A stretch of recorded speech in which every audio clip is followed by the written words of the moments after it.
Okay, so let me just say, I went into this expecting to hate it. Not because I've heard bad things, but because this is the only game on Visual Novel Database that has outranked Steins Gate, which I absolutely love. So I was hoping for this to fail. In the first game, it almost seemed like I got my wish. If you're not familiar, the first game is almost satirically leveled slice of life.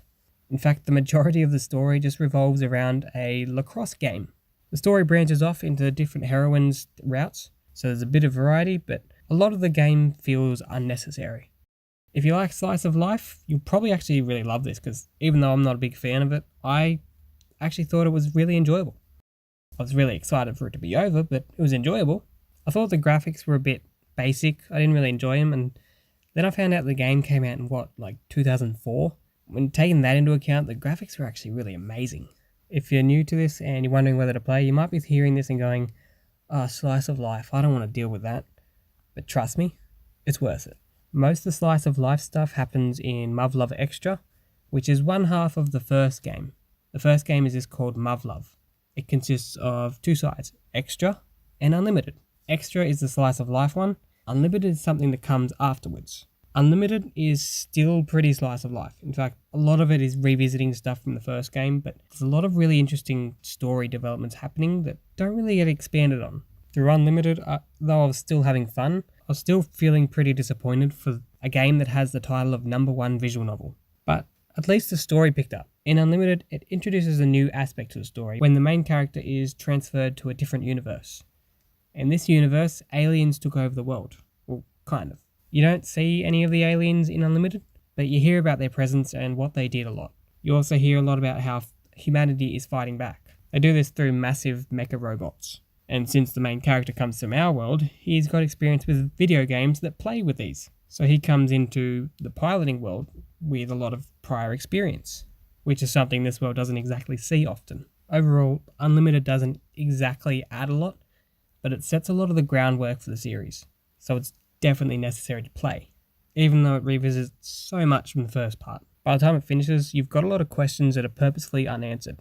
This is because it's literally just setting the groundwork for Alternative. Now, Alternative is the second game in the series technically, but in a way, the third game because of Extra and Unlimited. Now, this is the one that has such a title. This is the amazing one.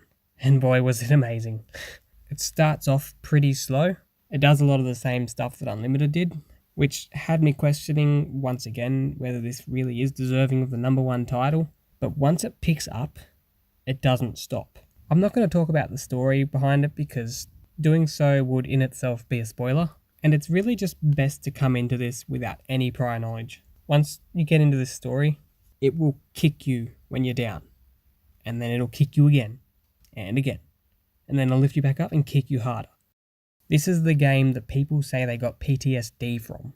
If you're looking for a deep story, Muv Luv Alternative will provide that. The catch is, of course, you have to play Extra and Unlimited first, which most people get turned off by. Along the way, there'll be so many twists, so many turns, so much character development that you can't help but fall in love with the game. It does feature some pretty graphic scenes. There's an R18 patch that you can get, so if you're sensitive to gore or sexual themes, don't download it. I didn't personally play with it, but I did look into it for the purpose of this video, and it adds a whole different dimension that if you're not ready for, will be very unsettling. Muv Luv Alternative is the sort of game that you look back on and go, wow, I wish I could erase my memory and play that all over again. Even though I went into this expecting the least and hoping I could knock it down from the #1 pedestal, I have to say that it's purely deserving of that title. If you're on the fence about this or the slice of life parts are making you struggle, I really recommend that you just push through it and buy. This is a story I will never forget. I'd like to go into depth for this video and talk about all the elements of this game and why you should buy it, but the simple fact is that so much of this game revolves around its story and where it's going that if I talked about it, I'd only be ruining the experience for you. All I can say is that if you buy this game, I guarantee it's going to be in your top 5 visual novels forever. It is amazing.